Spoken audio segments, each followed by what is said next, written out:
अगला प्रश्न देखिए। अगला प्रश्न बॉडमास का क्वेश्चन है।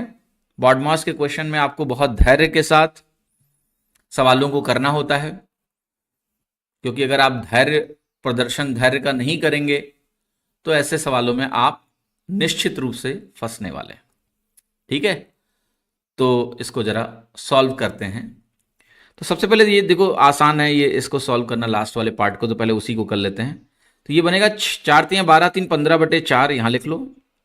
डिवीजन को इनटू में कन्वर्ट करेंगे, उल्टा लिखेंगे, 6 पंचे 30 5 35/6, तो ये हो गया 6/35।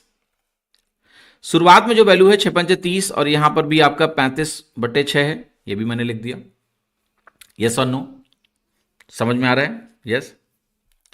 अब गौर से देखिएगा, जो दूसरा पार्ट है मेरे पास अंदर, ये 3 दूनी 6 और 2 8/3 हो गया, माइनस 4 तियां 12 3 15/4 हो गया, लिख दिया, इनटू ये जो वैल्यू है ब्रैकेट को हटा के इनटू कर दिया। इसको ध्यान से देखना, 5 तियां 15 4 19/5 है, लिख लो। डिवीजन को इनटू में कन्वर्ट करेंगे, 9 दूनी 18 1 19/2 है, तो इसको मैं 2/19 लिखूंगा। तो अल्टीमेटली ये हमारी फाइनल कैलकुलेशन है।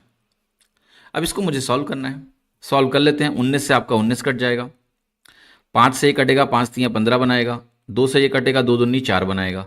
तो वैल्यू हमारे पास है 35/6 प्लस 8/3 माइनस 3/2 प्लस यहां पर 5 तियां 15 5 सत्ते 35, 2 दूनी 4 2 तिहाई 6, तो ये है आपका 9/14। This is how the values are. Okay, अब ध्यान से देखिएगा, यहां पर इस पर्टिकुलर चीज को कंबाइन करेंगे तो नीचे 6 आएगा। कंबाइन कर लो, पहले इसको कंबाइन कर लेते हैं। तो ये बनेगा 35 प्लस 3 दूनी 6, तो 8 दूनी 16, माइनस 2 तिहाई 6, तो 3 तिरिका 9, प्लस 9/14। अब गौर से देखना, ये वैल्यू कितनी हो गई? 51, 51 माइनस 9 हुआ 42/6, यानी 7 प्लस 9/14। अब तो आंसर डी साफ साफ दिख रहा है, नीचे 14 आना ही आना है। 14 सत्ते 98 और 98 और 9 आपका हो गया 107/14। तो answer is going to be C D D D D is the right answer. ठीक है, क्लियर है? Yes, I hope so. कोई दिक्कत नहीं होनी चाहिए। तो ये प्रैक्टिस का गेम है, पेशेंस का गेम है। अगर आप बना